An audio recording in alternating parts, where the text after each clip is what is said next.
Voy a tomar lectura del versículo 12 y 13. Vamos a estar del 9 al 20 exponiendo. Dice así la palabra de nuestro Dios. Y me volví para ver la voz que hablaba conmigo, y vuelto vi 7 candeleros de oro, y en medio de los 7 candeleros a uno semejante al Hijo del Hombre, vestido de una ropa que llegaba hasta los pies y ceñido por el pecho con un cinto de oro. El mensaje de hoy, el título del mensaje de hoy es la visión gloriosa de Jesús. Es una visión gloriosa de Jesús que está siendo mostrada, como lo vimos ya en la introducción del libro. Dice, esta es la revelación de Jesucristo, dada por Dios, tanto de su obra como de su persona, poder y deidad. Dios nos revela a Cristo Jesús, y aquí lo hace con imágenes, porque como lo dice, la revelación que Dios nos manifestó a sus siervos. Dios manifiesta a la iglesia, en otras palabras, le muestra, le enseña. Hay una bienaventuranza para el que oye y para el que lee, pero también nos está mostrando, nos está enseñando. Y por eso lo vuelvo a traer, porque aquí se está hablando de imágenes que tienen doctrina y enseñanza, imágenes que desconectadas del resto del libro y de la doctrina no tienen sentido. Entonces, bien importante, vimos en el saludo como el testigo fiel, el primogénito de entre los muertos, el soberano de los reyes de la tierra. Vimos en la doxología como el redentor y rey. Lo vimos en el anuncio profético de su retorno, y en su declaración, su eternidad, divinidad y poder. O sea, vimos todos esos atributos, todas esas cosas del Señor. Y ahora vamos a tener una visión. La visión es importante, pero no más que la palabra, como ya lo hemos dicho en otros textos. Por eso el texto donde voy a apoyar el mensaje es un texto de una de las visiones de Cristo que tuvieron los apóstoles antes de que Cristo fuera glorificado, antes de que Cristo muriera y subiera al cielo. Ahora lo está viendo Juan de una manera glorificado. Por eso Juan cae como muerto al suelo. Y aunque es en el espíritu, aún así esto es muy grande. Ahora, esto es una visión demasiado importante de la persona de Cristo. Nuestro texto dice Mateo 17:5. Mientras él aún hablaba, una nube de la luz los cubrió. Y he aquí una voz desde la nube que decía. Ya habían visto la visión, ya estaban emocionados con la visión. Pero después de estas palabras, dice, la voz decía, este es mi Hijo amado, en quien tengo complacencia, a él oíd. Dice Lucas que cuando Dios dijo esto, Pedro dijo, hagamos 3 enramadas. Una para Elías, una para Moisés y una para nosotros. Otra para Jesús. Dice, no sabiendo lo que decía. Y dice, y los discípulos se llenaron de terror y se postraron al suelo cuando oyeron esta voz. Esta era la voz. Vieron la visión y pudieron estar en pie, pero cuando vieron esta voz fue algo diferente, ¿verdad? Entonces la importancia de esta palabra. También Lucas en la epístola nos habla de lo importante que es que nos muestren a Cristo, que es lo que vamos a ver ahora. Es una enseñanza de ver a Cristo. Primera de Juan 1:1 dice, lo que era desde el principio, es el Dios eterno, lo que hemos oído, lo que hemos visto con nuestros ojos. Vimos la bienaventuranza en oír y en leer, ¿verdad? Dice, con nuestros ojos, lo que hemos contemplado. Esto es lo que aquí lo que va a hacer el libro, nos está mostrando, nos está manifestando, una contemplación. Y palparon nuestras manos tocante al verbo de vida. Porque la vida fue manifestada y la hemos visto y testificamos y hoy anunciamos la venida eterna, la vida eterna. Él lo vieron, lo palparon, y ahora ya glorificado, Él lo ve en el espíritu y cae como muerto al suelo. O sea, esto es como introducción para mostrarnos lo que va a seguir ahora. Vamos a ver, como dice nuestro título, la visión gloriosa de su Hijo, de Jesús. La visión gloriosa de Jesús. El bosquejo, vamos a ver primero del 9 al 11, la carta de Cristo a las 7 iglesias, la visión de Cristo del 12 al 16, 17 al 19, la introducción del mensaje, y por último, el cuarto punto va a ser la interpretación de la visión. Es una interpretación parcial para mostrarnos que la Biblia, la misma, se interpreta, que son imágenes, pero que se interpretan. Comenzamos. La carta de Cristo a las 7 iglesias. Apocalipsis 1:9. Yo, Juan, vuestro hermano y copartícipe nuestro en la tribulación, en el reino y en la paciencia de Jesucristo, estaba en la isla llamada Patmos por causa de la palabra de Dios y el testimonio de Jesucristo. Ya históricamente conocemos que Juan fue al exilio, ¿verdad? Que fue fue posiblemente en el 95, 96 después de Cristo, porque en el 96 el emperador Nerva lo liberó. Y entonces estuvo ahí exiliado por la palabra, pero Dios tenía un propósito, porque ahí le reveló esta revelación, le reveló a Cristo de una forma tan personal, tan íntima.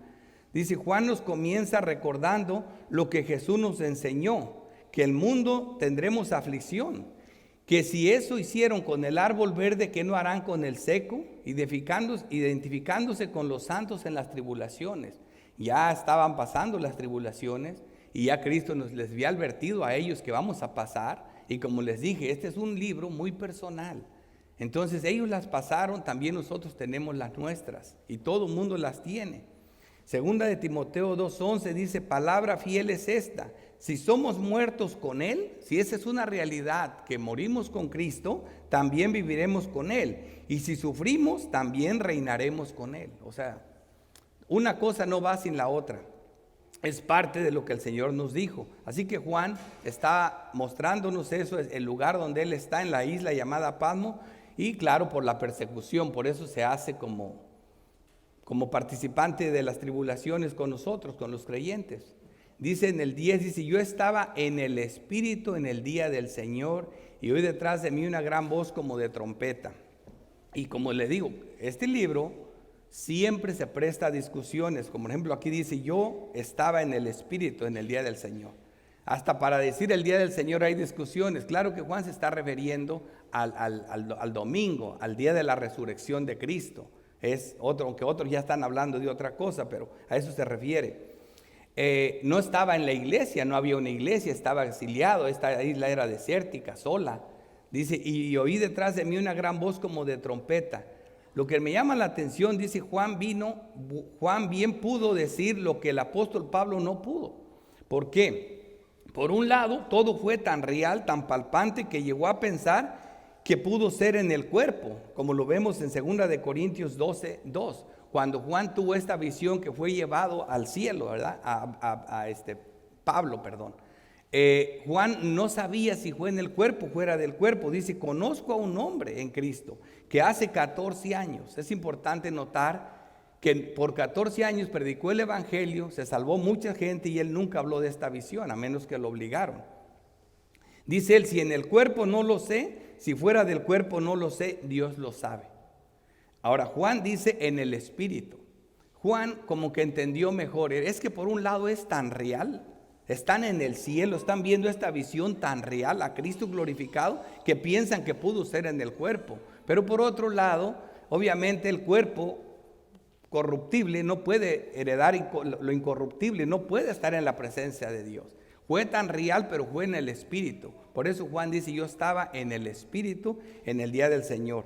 Creo que eso es mucho más, por eso lo dice él así. Fue realmente como lo hacían. Y aún así, ¿cómo quedaban? Como muertos. O sea, era una cosa. Al cielo nadie puede ir en un cuerpo corruptible, como ningún santo, ningún hombre, así sea cualquier santo del Antiguo Testamento, del Nuevo Testamento, nunca se podía presentar con ese cuerpo ante Dios. Cuando Cristo estuvo con ellos hasta se recostaba en su hombro, lo miraba. Ahora que lo ve glorificado, cae como muerto, aún en el Espíritu. Es algo muy diferente. Es una visión muy gloriosa. Veamos en el 11, dice, que decía, yo soy el alfa y el omega, el primero y el último. Escribe en un libro lo que ves y envíalo a las 7 iglesias que están en Asia. A Éfeso, a Esmirna, Pérgamo, Tiatira, Sardis, Filadelfia y la Odisea. No da la orden de escribir sin antes recordarles quién es el escritor y dueño del mensaje. La procedencia divina del eterno Dios, la inmutable, es necesaria para la veracidad de la carta. Por eso le dice, yo soy el alfa y yo soy la omega, la eternidad de Dios, el primero y el último. Bien importante quién escribe, de quién viene la carta, ¿verdad? Y aquí vemos, como dice, el mensaje, la revelación es para los siervos. En este caso, representado por 7 iglesias, que son iglesias representativas. En otras palabras, esto no es un mensaje solo para esas iglesias de Asia que existieron en el primer siglo en lo que es el oeste de Turquía, sino también para nosotros, para todos. Y tampoco es, como les dije, y ya lo vamos a ver, tampoco es una cosa que digan, ay, yo soy Filadelfia. No, nosotros somos todas. Es un mensaje unificado para las iglesias. Pero ya veremos mejor en detalle cuando entremos en la porción, porque vamos a predicar un mensaje por cada iglesia. Así que lo vemos bien claro aquí, la importancia de escuchar el mensaje, como lo dijo el texto de apoyo, a él oír, escuchar a Dios. Es la importancia de este mensaje, y aquí viene la visión de Cristo con nuestro segundo encabezado. Versículo 12. Y me volví para ver la voz que hablaba conmigo, y vuelto vi 7 candeleros de oro, y en medio de los 7 candeleros a uno semejante al Hijo del Hombre, vestido de una ropa que llegaba hasta los pies y ceñido por el pecho con un cinto de oro. Estas imágenes, si no las podemos entender doctrinalmente, si no las podemos ver, de nada nos servirían. Pero cuando tenemos esta imagen, nos va a ayudar mucho. Mira, primero vamos a ver una ilustración en Zacarías 4, donde Dios mostró esta ilustración. Yo ya la he explicado muchas veces anteriormente. Para nosotros creo que para muchos es algo muy sencillo. Por ejemplo, en Zacarías 4 dice, y me dijo, ¿qué ves? Esta imagen de Cristo en medio de las iglesias aquí mencionada es la misma que vimos aquí. Dice, ¿qué ves? Respondí, he mirado y he aquí un candelabro, todo de oro. Es raro, aquí se usa la palabra candelabro y aquí candelero. El candelabro es donde van 7 candeleros, ¿verdad? El candelabro es donde tiene 7 velas, 7 luces, que son 7 candeleros, como por eso se representa como 7. Dice, todo de oro, con un depósito encima, y sus 7 lámparas encima del candelabro, y 7 tubos por las lámparas que estaban encima de él, y junto a él 2 olivos, el uno a la derecha del depósito y el otro a la izquierda. Y proseguí y hablé diciendo a aquel ángel que hablaba conmigo, ¿qué es esto, Señor mío? Y el ángel que hablaba conmigo respondió y me dijo, ¿no sabes qué es esto? Y dije, no, Señor mío. Entonces respondió y me habló diciendo, esta es la palabra de Jehová a Zorobabel, que dice, no con ejército ni con fuerza, sino con mi espíritu, ha dicho Jehová de los ejércitos. Le estaba hablando de la iglesia. La iglesia son como esas 7 luces, que es la luz de Cristo, el Espíritu Santo. La iglesia sin la obra del Espíritu Santo no es nada, ¿verdad? Entonces los olivos vertían el aceite, era un símbolo de cómo el aceite siempre ha sido un tipo de lo que es el Espíritu Santo, de la unción, ¿verdad? Entonces está diciendo que esto no es con fuerza ni con espada, es con el Espíritu Santo. Entonces la visión que estamos viendo a Cristo en medio de los 7 candeleros es Cristo en medio de las 7 iglesias. En medio de las 7 iglesias. En lugar de identificar a una persona, describe primero al entorno y luego a la persona misma, como uno semejante al Hijo del Hombre. Así es ilustrado en Daniel. Pero cuando habla de como semejante al Hijo del Hombre, aquí ya la ilustración nos habla de algo muy grande del Señor. Dice, miraba yo en la visión de la noche y he aquí, con las nubes del cielo venía uno como un hijo de hombre, que vino hasta el anciano de días e hicieron acercarse delante de él. Eso es la misma visión que vio Daniel. Esta descripción de hijo de hombre lo conecta con estos atributos y le fue dado dominio. O sea que esta visión del Hijo del Hombre ya sabemos que es el que tiene el dominio eterno, es el que tiene gloria y es el que tiene el reino. Porque todos los pueblos y naciones y lenguas le servirán. Su dominio es dominio eterno. que nunca pasará, y su reino uno que no será destruido nunca. Ahora, si conectamos la visión del Hijo del Hombre, les aseguro que no habían pensado en estos atributos de Dios que están conectados con la visión. Su reino es un reino eterno, su dominio es un dominio eterno. Esta descripción, Hijo de Hombre, lo conecta, describimos al Mesías como soberano de este universo. Al Hijo del Hombre es divino, mora en la eternidad, posee autoridad final y es el soberano de los reinos, indestructible. Este cuadro expresa majestad, poder, autoridad que ningún ser humano puede igualar. En el Antiguo Testamento, tanto aquí Daniel como Nabucodonosor y todos los que vieron al Hijo del Hombre, vieron en él todo el reino, la eternidad de su reino indestructible. Entonces, no podemos separar la imagen de Hijo de Hombre con los atributos que se refieren a Cristo. Eso es importante. A continuación, la descripción de Cristo ahora como sacerdote según el orden de Melquisedec. Dice, vestido de una ropa que llegaba hasta los pies y ceñido por el pecho con un cinto de oro. Estas dos descripciones hablan de las vestimentas sacerdotales. En Éxodo 28:4 dice, las vestiduras que harán son estas: el pectoral, el efod, aquí está el manto y la túnica bordada, la mitra, el cinturón. Hagan pues las vestiduras sagradas para Aarón y tu hermano, y para sus hijos, para que sean mis sacerdotes. O sea que esta descripción de Cristo aquí lo conecta con ese oficio. Y si miramos solo vestido de una ropa que llegaba hasta los pies y ceñido por el pecho con un cinto de oro, no hay nada para nosotros. Pero la iglesia que conoce a su Señor, que se le ha revelado, vamos a ver cosas más hermosas.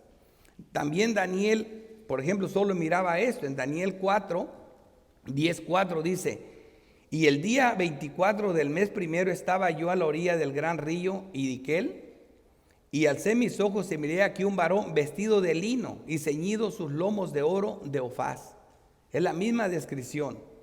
Si su tipo era impresionante, ¿cómo lo será la sustancia misma de su orden sacerdotal? Como lo vamos a ver aquí descrito en el libro de Hebreos. O sea, la imagen misma es gloriosa. Verlo con esas ropas fue algo motivador, pero más glorioso para nosotros que conocemos qué está detrás de este sacerdocio y quién es nuestro sacerdote. Como lo dice Hebreos 4:14.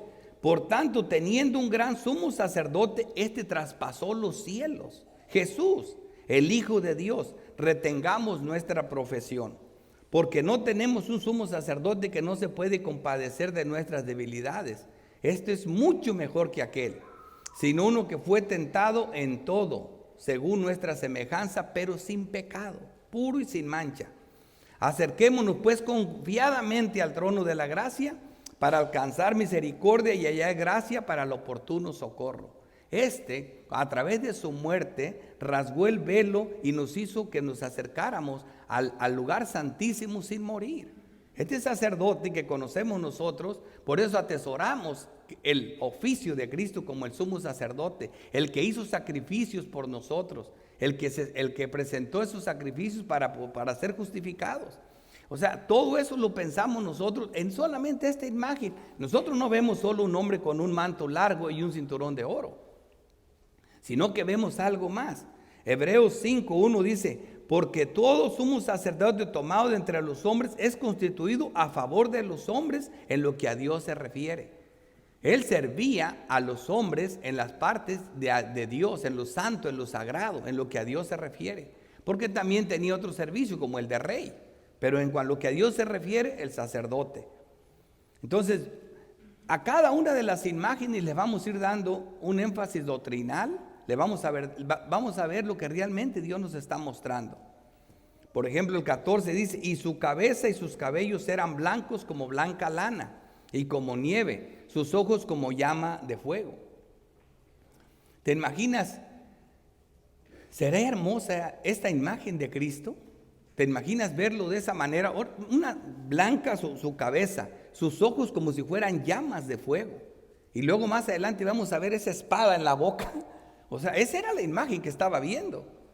Una vez más, Juan solo puede describir la la aparición de Jesús utilizando el término comparativo como en estos dos versículos. Dice, ¿cómo? Dice, como blanca lana, como llama de fuego, algo comparado. Veamos estas dos ilustraciones. Levítico 19:32 dice, delante de las canas te levantarás. Aquí estamos viendo en las ilustraciones qué hay detrás del cabello blanco de la descripción de Cristo. Y honrarás el rostro del anciano. Aquí vemos respeto, estamos viendo honra que se debe al anciano, conocimiento y sabiduría que están en Cristo, ¿verdad? Por eso estamos viendo aquí primero en el Antiguo Testamento, así como su dice, y luego vemos en Isaías 9:14, dice, Jehová cortará de Israel cabeza y cola, rama y caña. Es uno de esos textos que en el versículo que sigue está la interpretación. Hay unas versiones que dicen, le voy a cortar a Israel el pico y la cola. Pero luego el versículo 15 nos dice, de Isaías 9, dice, el anciano y venerable de rostro es la cabeza. O sea, le voy a quitar a Israel la sabiduría, la honra, el respeto, el conocimiento. Dice, y la cabeza, el profeta que enseña mentiras. Y le voy a quitar los profetas. Van a tener solo profetas que hablen mentiras, como los que tenían. Entonces esto nos deja claro la descripción de los cabellos blancos de Cristo, ¿verdad? Daniel 7:9 dice, estuve mirando hasta que fueron puestos tronos y se sentó un anciano de días, cuyo vestido era blanco como la nieve y el pelo de su cabeza como lana limpia. Su trono llama de fuego y las ruedas del mismo fuego ardiente. La visión que también tuvo él. Pero ahora estamos viendo nosotros que no nos quedamos en la visión. Tenemos siempre una respuesta doctrinal, que eso es lo que el libro de Apocalipsis hace. La descripción o ilustración sin la doctrina es como tener una promesa muerta. Veamos la interpretación doctrinal, Hebreos 1:1. Dice, Dios hablando muchas veces y de muchas maneras en otro tiempo a los padres por los profetas. Así es como nos hablaba. En estos postreros días nos ha hablado por el Hijo, a quien constituyó heredero de todo, y por quien asimismo hizo el universo, el cual siendo el resplandor de su gloria, mira lo que tenemos de Cristo, el mismo resplandor de la gloria de Dios, la imagen misma de su sustancia, o sea, en él se hacen realidades todos estos atributos, y quien sustenta todas las cosas con la palabra de su poder, habiendo efectuado la purificación de nuestros pecados por medio de sí mismo, se sentó a la diestra de la majestad en las alturas, donde lo ve Daniel, sentado a la diestra del Padre. Luego vemos en 2 de Pedro, todo el conocimiento del anciano de los cabellos blancos está en Cristo. 2 de Pedro 1:2. Gracia y paz sean multiplicadas en el conocimiento de Dios y de nuestro Señor Jesucristo. Sí, es Dios, el anciano de días, pero también es una reflexión es una imagen de Cristo mismo, porque tanto en Dios está la sabiduría como en Cristo mismo. Como todas las cosas que pertenecen a la vida y a la piedad nos han sido dadas por su divino poder, mediante el conocimiento de aquel que nos llamó por su gloria y excelencia. Nosotros, Dios no nos ha quitado el pico ni la cola, no nos ha quitado la cabeza ni la cola. Tenemos la sabiduría de Cristo, que es la sabiduría de los ancianos, del anciano de días. Tenemos la profecía, la palabra profética de Cristo, que es la verdadera palabra. A ellos les habló por profetas, por ángeles. A nosotros nos habla por Cristo, que es constituido el heredero de todo. Apocalipsis 7:10 dice, clamaban a gran voz diciendo, la salvación pertenece a nuestro Dios, que está sentado en el trono y al Cordero. Él comparte la gloria con el Padre. Él comparte la sabiduría, el conocimiento, la honra con el Padre. Y todos los ángeles estaban en pie alrededor del trono y de los ancianos. ¿Ves? Ahí viene siendo, dice, y de los 4 seres vivientes, y se postraban sobre sus rostros delante del trono y adoraban a Dios, diciendo amén. La bendición, la gloria, la sabiduría, la acción de gracias y la honra. Todos esos atributos que estamos viendo en el anciano de días, sabiduría, honra y poder y la fortaleza sean de nuestro Dios por los siglos de los siglos. Amén. Estamos viendo atributos de Cristo, atributos de su poder. Y ahora vemos sus ojos como llama de fuego. Viendo la imagen y pensando solo en la imagen, ¿qué estamos viendo? Es cabello blanco, sus ojos como si fueran llamas de fuego. Imagínate eso crearía un espanto, ¿verdad? Pero cuando vemos lo que está detrás de esto, la doctrina, la intención de Juan es decir que nada se escapa de los penetrantes ojos de nuestro bendito Salvador. Y hay muchos textos, también lo vio Daniel, dice, y su cuerpo era como un berilio, y su rostro parecía un relámpago, y sus ojos como antorchas de fuego. Llamas de fuego, antorchas de fuego. Ahora, ¿qué hacemos si no vemos la interpretación? A Cristo no se le escapa nada. Y no voy a abundar, porque son muchos atributos, solo voy a mencionar uno, Juan 2:23. Estando en Jerusalén en la fiesta de la Pascua, muchos creyeron en su nombre, viendo las señales que hacía Jesucristo. Pero Jesús mismo no se fiaba de ellos, porque conocía a todos y no tenía necesidad de que nadie le diese testimonio del hombre, pues él sabía lo que había en el hombre. Esos ojos de llama de fuego estaban en Cristo, es como antorchas, todo lo penetra, todo lo conoce. Por eso le va a decir a cada iglesia: conozco tus obras, sé lo que haces hasta en lo más secreto, conozco tus obras. Nadie escapa a esa mirada penetrante del Señor. Ahora estamos viendo que cada uno de estos aspectos, cada una de estas cosas, no estoy interpretando con mi imaginación. Como les dije, es la doctrina. ¿Cómo debemos interpretar Apocalipsis? Como lo interpretó Cristo y los apóstoles, nada más. ¿Y cómo lo debemos ilustrar? Como lo ilustra Daniel, como se lo ilustró a Ezequiel, como lo ilustra el Antiguo Testamento. Y no vamos a empezar a volvernos locos. No, y como le digo, no tengo que ir a ningún otro libro. A ningún otro libro. ¿Por qué? Porque Dios es suficiente para Él mismo. Versículo 15. Y sus pies semejantes al bronce bruñido y refulgente como un horno, y su voz como estruendo de muchas aguas. Estas son las mismas ilustraciones que Dios mostró a su siervo Daniel. Daniel 10:6 dice: y su brazo y sus pies como de color de bronce bruñido.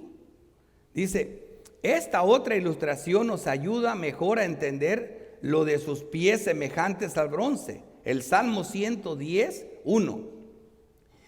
Jehová dijo a mi Señor: siéntate a mi diestra hasta que ponga a tus enemigos por estrado de tus pies. Eso es al indestructible reino de Cristo, al reino que todo lo aplasta, al reino ante cual toda rodilla se doblará. Así lo describen Isaías 63:1.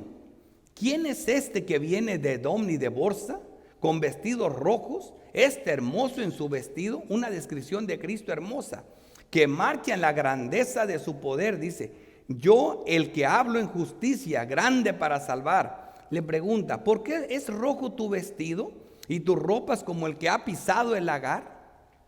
El que ha pisado el lagar, dice: he pisado yo solo el lagar, y de los pueblos nadie había conmigo. Los pisé con mi ira y los hollé en mi furor, y su sangre salpicó mis vestidos y manché todos mis ropas, porque el día de la venganza está en mi corazón y el año de mis redimidos ha llegado. Sí, hermanos, eso es lo que está hablando de los pies de Cristo.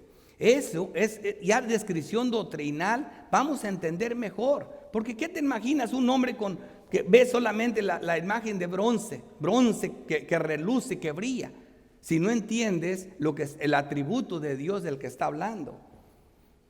Y eso es en el Antiguo Testamento. Y la doctrina nos enseña que ante Jesús toda rodilla se doblará. Él es la roca que cualquiera que se quebre delante de él vivirá, y el que se resista lo desmenuzará.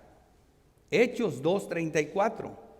Porque David no subió a los cielos, pero él mismo dice: dijo el Señor a mi Señor: siéntate a mi diestra hasta que ponga a tus enemigos por estrado de tus pies. Sepa pues ciertísimamente toda la casa de Israel que a este Jesús, a quien vosotros crucificaste, Dios lo ha hecho Señor y Cristo. Este es ante cual toda la rodilla se doblará. Romanos 14:11. Porque Cristo está vivo, yo, dice el Señor, que ante mí se doblará toda rodilla y toda lengua confesará a Dios. Así que nos queda claro la inmutabilidad de Cristo, lo inmovible de su poder, ¿verdad? Lo inmovible de su palabra, lo serio que es. Todo eso son atributos del Señor, dice. Y su voz como estruendo de muchas aguas. Todos los atributos de Dios son poderosos, pero la palabra de Dios tiene poder, que crió todos los cielos y la tierra. Es una palabra poderosa, que es más poderosa que las visiones y las revelaciones. Y de su voz, de su bendita palabra, la doctrina nos enseña claramente el gran poder de su palabra por encima de cualquier revelación o visión. En 2 de Corintios 12:2 dice: conozco a un hombre en Cristo que hace 14 años, si en el cuerpo no lo sé, si fuera del cuerpo no lo sé, si Dios lo sabe, fue arrebatado hasta el tercer cielo. Pablo está llegando a la revelación y a la visión del Señor, hablando en locura, pero nunca lo ocupó para plantar todas las iglesias. Dice, hace 14 años que conocí, que vi esto. Conozco a un hombre en Cristo hace 14 años. O sea, lo que él necesitaba era la palabra para salvar. Pablo no usó esta visión para evangelizar, salvar almas. Fue solo su poderosa palabra. No tuvo que usar la visión. Nunca la usó. Y era grande. ¿Y quién oyó? ¿Quién no vio? Pablo ahí. Y también en 2 de Pedro 1:19 dice, tenemos también la palabra profética más segura. ¿Más segura de qué?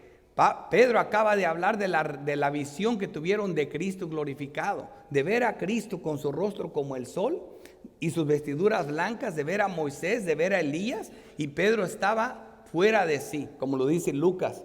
Dice que no sabiendo lo que decía, ya quería construir casa para cada uno. O sea, pero Pedro dice, tenemos también la palabra profética más segura que la visión, más segura, a la cual hacéis bien en estar atentos, como a una antorcha que alumbra en lugar oscuro, hasta que el día esclarezca y el lucero de la mañana salga en vuestros corazones.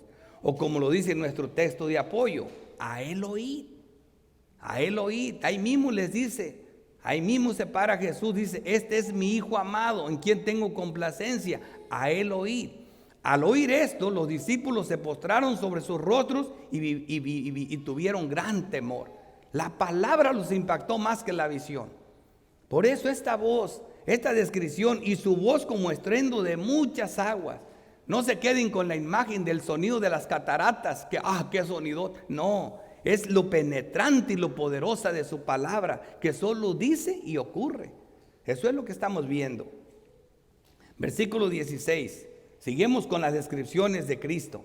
Tenía en su diestra 7 estrellas, y de su boca salía una espada aguda de 2 filos, y su rostro era como el sol cuando resplandece en su pureza, en su fuerza. ¿Te imaginas en qué apuro nos mete aparentemente el libro, verdad? Imagínatelo con la espada. Ahora imagínatelo en la mano con 7 estrellas. ¿De qué tamaño estarían las estrellas? ¿Verdad? O sea, y su rostro resplandecía como el sol cuando resplandece en su fuerza. El sol, pero no cualquiera, sino en lo máximo resplandor del sol. ¡Qué imagen! Pero son 3 cosas. Este último versículo en el pasaje sobre el aspecto de Jesús menciona 3 rasgos físicos: su mano derecha, su boca y su rostro. Estos rasgos deberían entenderse no en forma literal, claro, sino en simbólica. Aquí Jesús mismo proporciona la explicación de las 7 estrellas. Eso ya no tenemos problema. Las 7 estrellas son los ángeles de las 7 iglesias. Así que ya no es tanto así. Tampoco es que aquí están los ángeles en la mano, sino en el control que tiene de esos ángeles, que vamos a ver quiénes son. Entonces dice, y luego dice, los ángeles son los mensajeros de Dios nombrados para servir en las 7 iglesias. La mano derecha se puede entender como una fuente de poder y protección. El resplandor de su rostro es la luz del mundo, la gloria de Dios. Cristo elimina al sol en la Nueva Jerusalén. Ya no hay necesidad más de sol, porque Él resplandece más que el sol. En Hebreos 1:3, vamos a ver las descripciones. El cual, siendo el resplandor de su gloria y la imagen misma de su sustancia, quien sustenta todas las cosas con la palabra de su poder. O sea, Él representa esa imagen, la luz de Cristo. Cristo en la transfiguración del monte les dio un anticipo de su gloria, su luz que de él mana. Dice Mateo 17:2, y se transfiguró delante de ellos y resplandeció su rostro como el sol. Ahí vieron un adelanto del Cristo glorificado, y sus vestidos se hicieron blancos como la luz. Y viene Cristo y nos dice que Él es la luz del mundo, ¿verdad? Él es la misma que en todo su esplendor nos narra Apocalipsis 21. En Apocalipsis 21:23 dice: la ciudad no tiene necesidad de sol, ni de luna que brille en ella, porque la gloria de Dios ilumina y el Cordero es su lumbrera. Ahora ves el atributo, ¿de qué está hablando? De Cristo con todo su esplendor y su gloria. Está hablando de la gloria de Dios. Ese rostro como la imagen del sol es la gloria de Dios. Es así como debemos de ver el libro de Apocalipsis. Y para nadie es desconocido eso. Todos lo entienden. Y dice, bueno, yo no pensé que era tan complicado. Es tan fácil, no es difícil. Ahora, vemos esta imagen. Y de su boca salió una espada aguda de 2 filos. Pues, claro, si ves la imagen de la persona, imagínate una espada de 2 filos. ¿Cómo se ve esa persona con esa espada en la boca? Pero qué sencillo es cuando conocemos la doctrina y las enseñanzas de Dios. La imagen de la espada en forma simbólica representa la palabra hablada de Cristo, o sea, el Evangelio. Como la palabra que a unos da vida y a otros mata. Para unos olor de vida y para otros olor de muerte. En 2 Corintios 2:15 dice: porque para Dios somos grato olor de Cristo, en los que se salvan y en los que se pierden. A estos ciertamente olor de muerte para muerte, y en aquellos olor de vida para vida. Y para estas cosas, ¿quién es suficiente? Nos queda claro. Veamos los 2 filos de esta espada. Y esto no hay duda. El mismo Efesios 6 dice bien clarito, dice, y el espíritu que es la espada, dice, y el espíritu que es la espada, que es su palabra. El Espíritu Santo, la espada que habla en Efesios 6 es la palabra de Dios. Y la espada que es su palabra. Clarito nos queda eso. Vemos nosotros en Juan 3:18 dice: el que en él cree, este es el evangelio, en el que en él cree no es condenado. Ese es un filo de la espada. Pero el que no cree ya ha sido condenado. Ese es el otro filo. A unos olor de vida para vida y a otros olor de muerte para muerte. Hebreos 4:12, porque la palabra de Dios es viva y eficaz y más cortante que toda espada de 2 filos, y penetra hasta partir el alma, el espíritu, las coyunturas, los tuétanos, y discierne los pensamientos y las intenciones del corazón. ¿Quién está interpretando la Biblia? La doctrina. ¿Cómo debemos interpretar Apocalipsis? Como lo interpretó Cristo y los apóstoles. Está clarito quién es la espada. ¿Qué hace esa espada? Aquí está. Romanos 9:13, como está escrito: a Jacob amé, mas a Esaú aborrecí. ¿Por qué traigo este texto, hermanos? Porque esta palabra se le dijo en el mismo vientre de esta mujer. Ahí cortó la espada. A uno salvó y a otro aborreció. A uno amó y al otro aborreció. Esa misma palabra, esa dio las 2 órdenes. Y no lo quiso entender Isaac. Por eso pasó, a los 100 años ya no se miraba ni la mano. Estaba completamente ciego y murió de 185 años. Más de 85 años no vio ni su mano. ¿Por qué? Porque quiso cambiar la palabra de Dios, que no se puede cambiar. Esa penetra, no la puedes cambiar. Cuando hablamos nosotros de que a Esaú amé y al otro aborrecí, nosotros no nos cabe en la mente cómo un cristiano puede amar a unos y aborrecer a otros. Puede amar a sus hermanos, pero al mismo tiempo no querer a los que no son creyentes. Y dice, no, es que ahí no está hablando de que a Esaú lo aborreció en sí. A uno escogió y al otro no escogió. Claro, hay esa verdad en el texto. A uno escogió y al otro no. Pero de que lo aborreció. Y si no, pueden leer Abdías, es un solo capítulo, y ven qué duro le da. Pero aquí voy a traer Malaquías 1:2 para que vean cómo corta la palabra. Cómo sí realmente aborreció a uno. Malaquías 1:2 dice: yo os he amado, dice Jehová, y dijiste, ¿en qué nos amaste?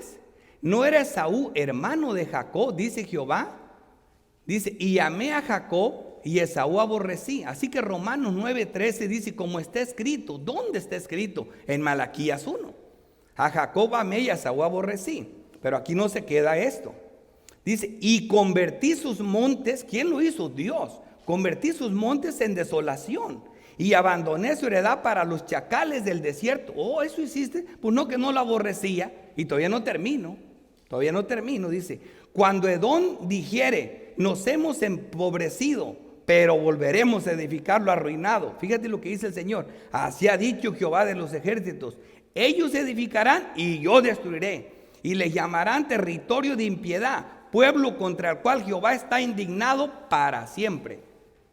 Pero lo que pasa es que desconectan la palabra y no entienden lo que dice. Sí, hermanos, este evangelio glorioso, que para unos es olor de vida, para otros es olor de muerte para muerte. Esa es la palabra de dos filos que sale del Señor. Este es el mismo que viene de Borsa, con sus pies rojos, de pisar el lagar. Es el que va a aplastar. En su primer venida no vino a condenar al mundo, vino para que el mundo fuera salvo por él. Pero en su segunda venida va a llegar a aplastar, va a llegar a cortar. Y este es el Señor, es una descripción de Cristo. Estamos viendo atributos de Dios. Tercer punto, la introducción del mensaje a las iglesias. Estamos extendiendo esto, dice versículo 17. Cuando le vi, caí como muerto a sus pies, imagínate. Y a estas alturas, todo lo que estuvo viendo. Y él puso su diestra sobre mí diciendo, no temas, yo soy el primero y el último. Siempre le pasaba esto a los hombres. Ante la gloriosa presencia de Dios, a cualquiera se le van las fuerzas. Cualquiera nos quedamos sin nada. Pero Dios nos toca. Cristo nos toca, dice. Ver a Jesús en su aspecto glorioso resulta ser demasiado para Juan, no tanto debido a su fragilidad humana, sino debido a su convicción de que era totalmente indigno de ver la gloria de Cristo. Pero siempre es el mismo Jesús que capacita y fortalece. Mateo 17:5. Mientras él aún hablaba, una nube de luz los cubrió, y he aquí una voz desde la nube que decía, este es mi Hijo amado en quien tengo complacencia, a él oíd. Al oír esto, los discípulos se postraron sobre su rostro y tuvieron gran temor. Entonces Jesús se acercó y los tocó y dijo, levantaos, no temáis. Siempre es el Señor que fortalece, porque solamente por Cristo nos podemos acercar al trono de gracia. Una persona, si se acercaba al lugar santísimo, moría, pero cuando se acercaba con sangre, ya no moría. Bueno, la sangre de Cristo hizo posible nuestro acceso al trono de la gracia, al lugar santísimo. Por eso cuando Cristo nos toca, somos dignos. Sin que nos toque, no somos dignos. Al tocar a Juan, Jesús le transmitió la fuerza para hacer fruto frente al futuro. Lo mismo le ocurrió a Daniel. Necesito de la fortaleza divina para mantenerse en pie, en Daniel 8:18. Mientras él hablaba conmigo, caí dormido en tierra sobre mi rostro. Y él me tocó y me hizo estar en pie. Solamente así. Lo que estamos viendo es muy diferente cuando lo conectamos con la Biblia. Y acuérdate, no estoy interpretando con el Antiguo Testamento, estoy ilustrando. Daniel 10:10. Y he aquí una mano me tocó, hizo que me pusiese sobre mis rodillas y sobre las palmas de mis pies. Y me dijo, Daniel, varón muy amado, estad atento a las palabras que te he hablado y ponte en pie. ¿Ves? Dios guardándolos, Dios fortaleciéndolos a sus santos. No temas, yo soy el primero y el último. Es también el que llevará todas las cosas a su final. Así, por ser el cumplimiento de todas las cosas, es el fin. Qué aliento saber que Jesús está al principio y al final de la historia humana y siempre está con los santos. Sí, hermanos, Él es el mismo que vino a salvar. Y Él es el mismo que viene con justicia y con juicio y a hacer justicia, a juzgar la tierra. Juan 1:1 dice, en el principio Él era el verbo, y el verbo era con Dios, y el verbo era Dios. Y este era en el principio con Dios. Él es desde el principio, desde la creación del mundo. Jesús es antes de todo, Colosenses 1:17, doctrinal. Y no quiero traer muchos textos porque por donde quiera está esto. Dice, y Él es antes de todas las cosas y todas las cosas en Él subsisten. Él es el primero y Él es el último. Y Él es la cabeza del cuerpo que es la iglesia. el que es el principio, el primogénito de entre los muertos, para que en todo tenga la preeminencia, por cuanto agradó al Padre que en él habite toda la plenitud, todo su poder y su deidad. Versículo 18. Y el que vivo y estuve muerto, me hace aquí que vivo por los siglos de los siglos, amén. Y tengo las llaves de la muerte y del Hades. Otra descripción gloriosa. Cuando dice, el que vivo y estuve muerto, sabemos que es Cristo. Ahí creo que nadie tiene problema. Mas he aquí que vivo por los siglos de los siglos. Cristo tiene control de su vida y de su muerte por todos los siglos de los siglos. En Juan 17:17 dice, por eso me ama el Padre, porque yo pongo mi vida para volverla a tomar. Nadie me la quita, sino que yo mismo la pongo, y tengo poder para ponerla y tengo poder para volverla a tomar. Este mandamiento recibí de mi Padre. El que vive y estuve muerto, he aquí que vivo por los siglos de los siglos. Él tiene poder sobre la vida y la muerte. Él tiene el poder, y ese poder lo recibió de su Padre. Lo mismo que Dios el Padre, Dios el Hijo. Juan 5:26. Porque como el Padre tiene vida en sí mismo, así también ha dado al Hijo el tener vida en sí mismo. O sea que nadie les quita la vida. Tienen poder para darle y para volverla a tomar. Tienen el control sobre la muerte. Esas son las cosas que estamos viendo de Cristo, que todos las conocemos. Y lo mismo de que Dios es el Padre, Él único que triunfa sobre la muerte para darnos vida. Hebreos 2:14. Así que por cuanto los hijos participaron de carne y de sangre, Él también participó de lo mismo, para destruir por medio de la muerte al que tenía el imperio de la muerte, esto es, al diablo. ¿Ves que Él tiene el control de la muerte? Él es las primicias de la resurrección, el que estuvo muerto y que vive y tiene control sobre la muerte. Lo dice bien clarito el texto doctrinal. Dice, y librar a todos los que por temor de la muerte estaban durante toda la vida sujetos a servidumbre. Pero Él nos liberó. Fíjense lo que dice el texto, dice, así que por cuanto los hijos participaron de carne y sangre, Él también se humanizó. Él también participó de lo mismo. ¿Para qué? Para poder morir, para por medio de la muerte, para poder destruir por medio de la muerte al que tenía el imperio de la muerte. Ahora entienden mejor el texto, ¿verdad? Mas he aquí que vivo por los siglos de los siglos. Yo tengo las llaves de la muerte y del Hades. Tengo las llaves de la muerte y del Hades. Por tanto, Él es el único que tiene las llaves de la muerte y del Hades, y a quien quiere se las da. ¿Quién ha tenido estas llaves en el pasado? Hacemos una pregunta. ¿Quién la tiene ahora? ¿Y a quién le pertenecen? ¿Quién es el Señor de esta llave, verdad? Isaías 22:20 dice, en aquel día llamaré a mi siervo Eliaquim, hijo de Hilcías, y le vestiré de vestiduras y le ceñiré de turbante, y entregaré en sus manos tu potestad, hablando de David, la potestad de David, y será padre al morador de Jerusalén y a la casa de Judá. Oigan el 22. Y pondré la llave de la casa de David sobre su hombro, y abrirá y nadie cerrará, y cerrará y nadie abrirá. Esta promesa de esta llave estuvo en David, y aquí la vemos en Eliaquim, ¿verdad? Como la misma llave de David desde el Antiguo Testamento es ser una promesa. Es ser una promesa. Dice, en el Nuevo Testamento Cristo se las da a los apóstoles. Mateo 16:18 dice, y yo también te digo que tú eres Pedro, y sobre esta roca edificaré mi iglesia. Ahí es donde Él los capacita, los edifica. ¿Por qué? Porque de la doctrina de los apóstoles es el evangelio. Y las puertas del Hades no prevalecerán contra ella. Dice, a ti te daré las llaves del reino de los cielos. Y todo lo que atares en la tierra será atado en los cielos, y todo lo que se atares en la tierra será desatado en los cielos. Esta misma llave que tiene el control de la vida y de la muerte, también se le dio a los apóstoles. Lo vemos también en Juan 20:22. Y habiendo dicho esto, Cristo resucitado sopló y les dijo, recibid el Espíritu Santo. A quienes remitieres los pecados les son remitidos, y a quienes se los retuvieres les son retenidos.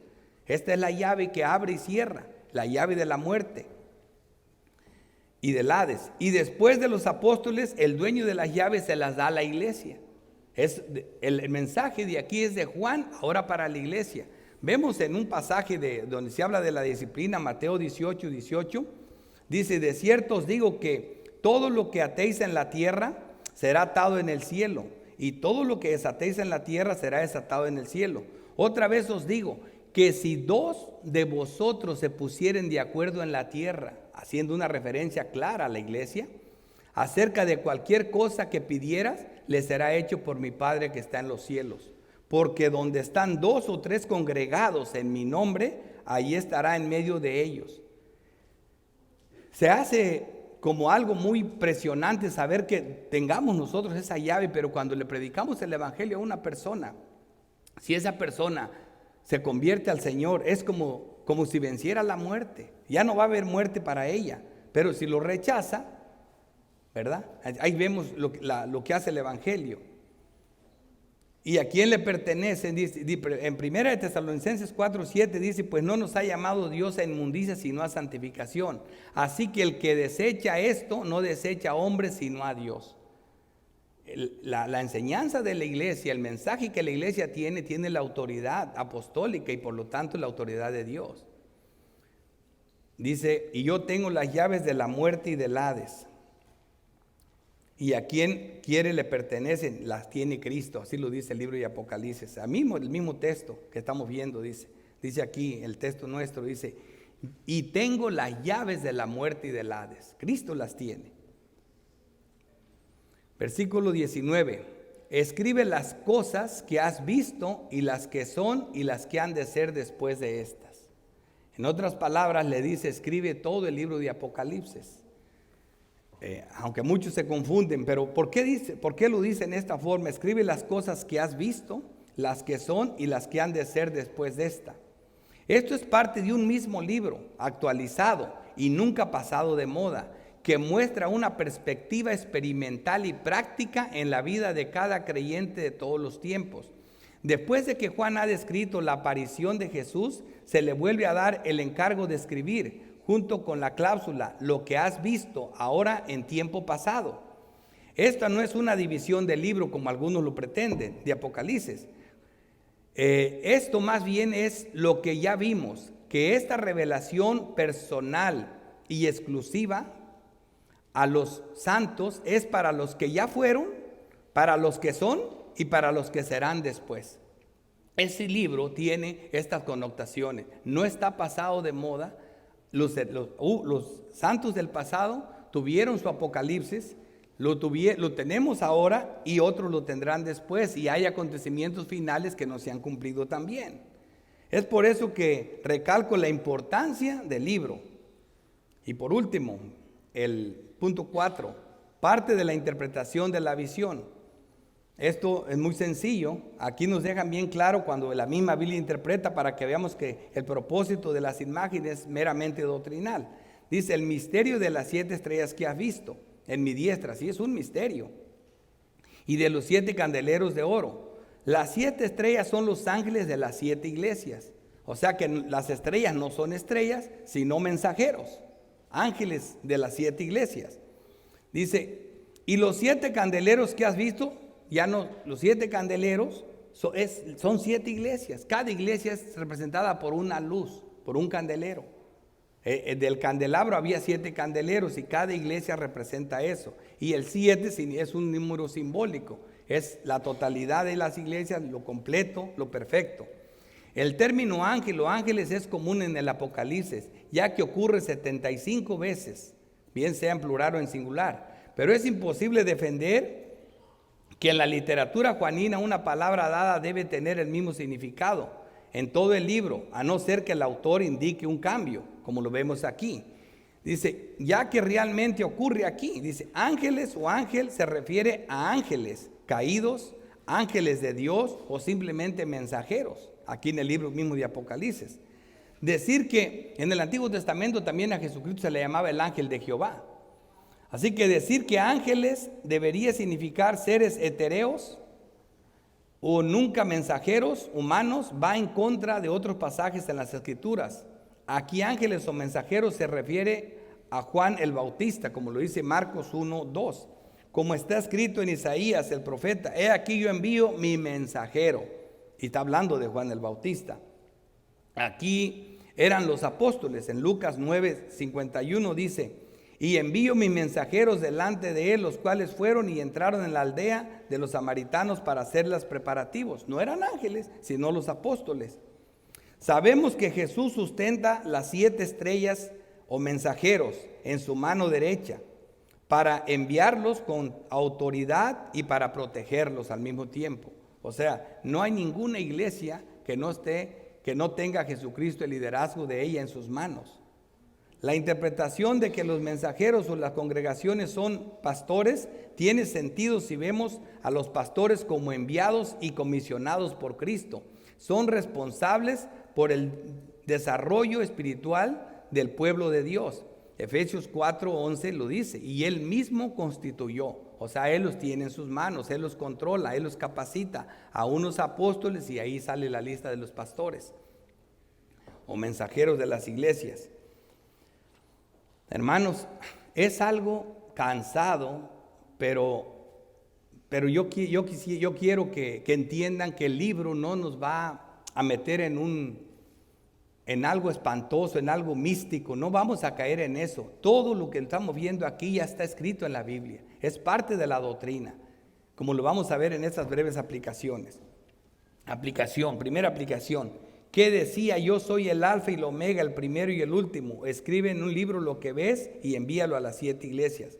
La eternidad, omnipresencia de Dios, el receptor de estas cartas, es de vital importancia, ya que sabemos que Cristo es el Señor de la iglesia. Efesios 5:22 dice: las casadas estén sujetas a sus propios maridos como el Señor, porque el marido es cabeza de la mujer, así como Cristo es cabeza de la iglesia, la cual es su cuerpo y Él es su Salvador. Por eso las tienen. Esa es la imagen. Cristo controlando la iglesia, Cristo controlando el tiempo. Efesios 1:20, la cual operó en Cristo resucitándolo de los muertos, sentándolo a su diestra en los lugares celestiales, y sobre todo principado y autoridad y poder y señorío, y sobre todo nombre que se nombra, no solo en este siglo, sino también en el venidero. Y sometió todas las cosas bajo sus pies, y lo dio por cabeza sobre todas las cosas a la iglesia. ¿Ves? Todas las cosas sometió bajo sus pies, y lo dio por cabeza. Son imágenes que vimos de Cristo, el cual es su cuerpo, la plenitud de aquel que todo lo llena en todo. Todos estos atributos están palpantes en la doctrina. Miremos, segunda aplicación. Miremos en esta aplicación el poder de la descripción poética ilustrada, pero comparada con la declaración doctrinal que tenemos ahora, palidece.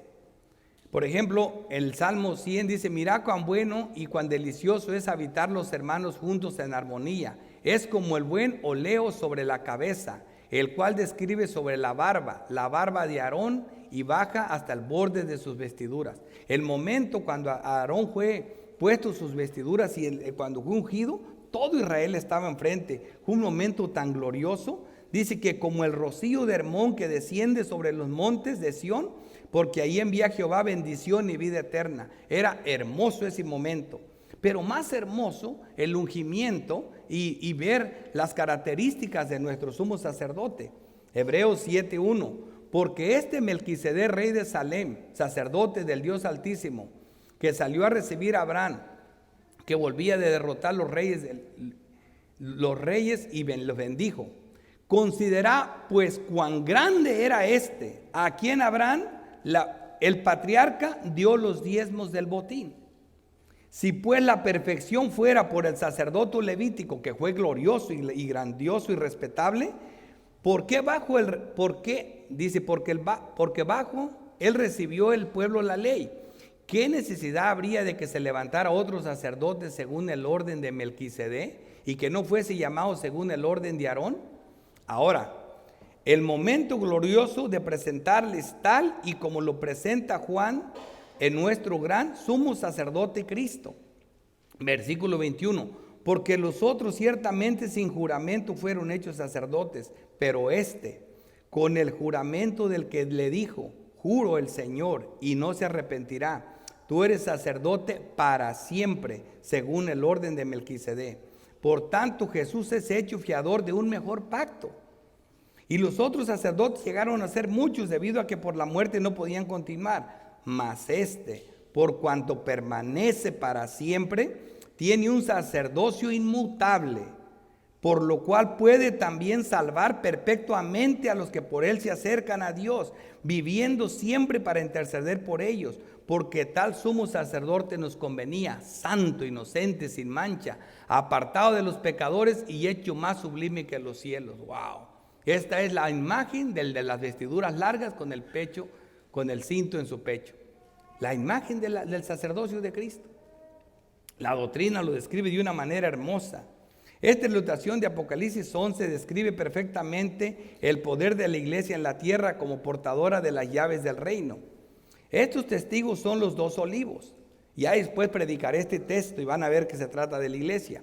Y los 2 candeleros que están en pie delante de Dios de la tierra. Si alguno quiere dañarles, sale fuego de su boca de ellos y devora a sus enemigos. Y si alguno quiere hacerles daño, debe morir en la misma manera. Aquí está el versículo que me interesa. Estos tienen poder para cerrar el cielo a fin de que no llueva en los días de su profecía. Y tienen poder sobre las aguas para convertirlas en sangre y para herir la tierra con toda plaga cuantas veces quieren. A ellos se les ordenó que profetizaran todavía. Y esto es el mensaje que trae la iglesia. Aquí vemos una descripción tanto de Moisés como de Elías. La palabra profética y la iglesia predica para que se arrepientan las personas de sus pecados. Que yo lo ampliaría en ese punto. Por último, las 7 estrellas son los ángeles de las 7 iglesias y los 7 candeleros que has visto son las 7 iglesias. Apocalipsis 2 dice: estos textos son los más claros para probar la postura de que escribe el ángel se refiere a los líderes pastores de las iglesias, desde un punto de vista analítico, porque instruiría Jesús a Juan para que escribiera cartas a 7 iglesias individuales. Nótese que en griego el pronombre tú, tus, los verbos respectivos están en singular, como lo vemos aquí en 2:2. Dios hace responsable a los ángeles de cada iglesia. Aquí este mensajero, ángel, es un pecador como nosotros. Para los que dicen que se trata de ángel y no tiene sentido, ¿verdad? Porque el mensaje es la revelación de Dios que dio a sus siervos y la mandó por medio de un ángel. Luego se la mandó a Juan y luego de Juan a la iglesia. No va a ser de Juan a otro ángel. O sea, no tendría sentido. Y aquí lo vemos en este versículo donde dice: yo conozco tus obras y tu arduo trabajo. Aquí se está refiriendo, y ya has sufrido, y ya has tenido paciencia, y ya has trabajado arduamente.